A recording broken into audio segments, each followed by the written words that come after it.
Hello and welcome back to the channel. I'm OzChris and happy spooky month everyone. It's the month of Halloween, even though we don't celebrate Halloween here in Australia, despite the fact our supermarkets would try to tell us otherwise. Regardless, I thought I would get into the Halloween spirit. I got into costume, not a particularly good one. Let's just say I'm discount DCU Superman. Remember DCU Superman, where his identity got revealed by Lois Lane of all people? So he decided, I'm going to cut my hair, I'm going to wear just a shirt and jeans. He had none of his powers, and he rode a motorbike. Wow, isn't that so cool? Definitely, when I think of Superman, I think of Harley Davidsons. But anyway, for this very spooky month, I thought I'd tell you all a scary story. A story that is so horrifying, even the devil himself shit his pants when he read this story. A story that is reportedly linked to many atrocities throughout history. The Jack the Ripper murders, World War II, Ghostbusters 2016, you name it, it calls them. A story so scary, I just have goosebumps. You can't see them, but I have goosebumps just thinking about this story. It is so horrifying and terrifying to just even think about that this thing exists at the same time that I do. This story, this scary story, is none other than man-eaters. Remember man-eaters? Oh boy. We're back to man-eaters number one. So this is also a very special video, not because of man-eaters. This isn't a good comic. God knows not a good comic. But it's a very special video because there is a close association with me and man-eaters. And no, I didn't have a hand in making man-eaters. If I did, I would have taken all the blame, and I would allow you all to beat me to death for it because this is a terrible comic. No, it was a review of man-eaters that you got to see yours truly's 5-year-old looking face for the first time. So we've gone full circle. Come join me in my depression. Starting off with man-eaters number one, we have a public notice. Please be advised there has been a cat attack in your area. If you see a cat, do not approach, do not provoke, seek shelter immediately. Are you infected? Get tested for Toxoplasmosis X. Yada yada yada. But what's more importantly, it's how it starts off, is we're introduced to our main character, whose name I can't remember because I didn't bother to read through any of this before the video. You expect me to do effort? Have you read my channel art? My channel banner? What does it say?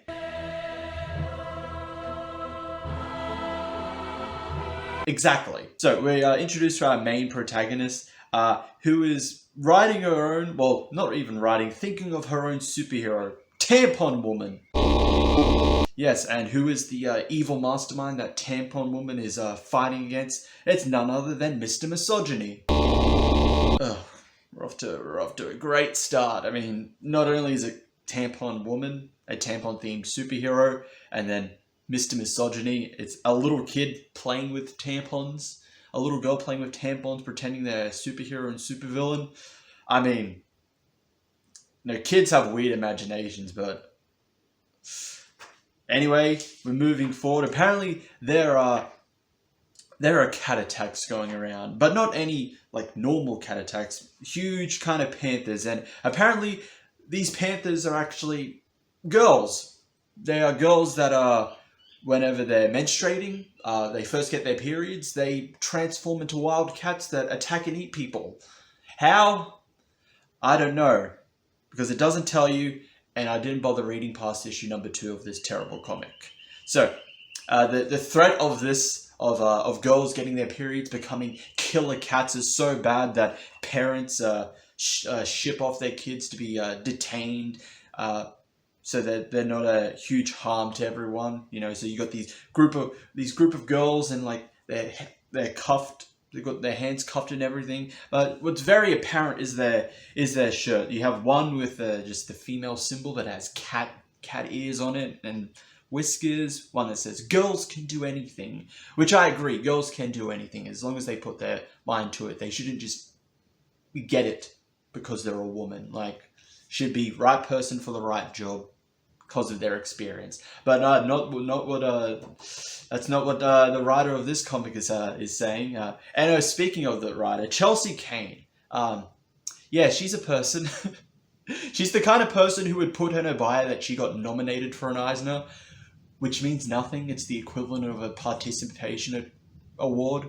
Not even that, because you didn't win anything. You didn't even win the Eisner. You were just nominated in a category and you failed to win. So, to quote Willy Wonka, you get nothing. Continuing on with these terrible shirts, you have Fight Like a Girl and then Feminist AF. I love when, how old is Chelsea Kane? Is she 40 or 50? I love when I hate using the word, but boomers try to use the slang of millennials, the younger people. It's like, hey there, kids. Steve Buscemi just, how do you do, fellow high schoolers and children and everything, all of that. Isn't those Despacito AF as hell, man? Oh yeah, it's pretty cool. It's cringe. It really is cringe. And then we end the comic with our main lead getting a period, and that's not something I expected to see in a comic. I mean, I know there's been a lot of more messed up stuff that have happened in comics. Just literally read anything in The Boys or something from early Vertigo. There's a lot of really messed up stuff that have happened in those comics. But I don't know, a little girl with her period, why? And that ends with the to be continued. So we have our Ministry of Trouble that created this, Chelsea Kane, and the art by Kate Mixelplix. I can't pronounce that last name, and coloring by Rachel Rosenberg. Who did the cover by Leah? Another name I can't pronounce. I'm not going to bother with that one. But if I were to properly review it, the art is average at best. There is actually a part where they don't draw their own posters. They just take a photo from Google and then just edit stuff in. Literally, there's a Times magazine, which is just a real person. Their eyes have been edited to look like cat eyes, and just the text that says, "Our girls turning into killer cats." That's it. It's really lazy. They could draw 99% of this comic, but that when it comes to posters, fuck it, Google. Wow. It shows how committed you are to your field, that you can't be bothered to actually draw everything you're supposed to draw, and then also color everything you're supposed to color. The cover, And when I first reviewed this, I didn't even notice the back part. I thought this was just a random ad, but apparently it's not only just a random ad, it's actually a fake ad for the comic. So it says, put some hair on his chest, certified estrogen-free water for boys. Hell yeah, we don't need none of that estrogen shit. That's for soy boys. Are we soy boys? No, we're not. We want to be alpha chads that go out and don't play video games and just have sex with women. Yeah, women fucking chads, like myself. I got it. I'm sorry. But yes, Man-Eaters, it still doesn't hold up as usual. I think I even made the same joke with this, or maybe it was America, where I said if I threw this under my bed, it would just be lost in a void for eternity, and I would just forget it or not find it. I did not find this until I recently cleaned my room a couple of days ago at the time of this recording. So that kind of held up to a degree until I found it. But yes, that was Man-Eaters #1. Ooh, that was spooky. Very spooky. I'm definitely not going to be able to sleep tonight. That's great.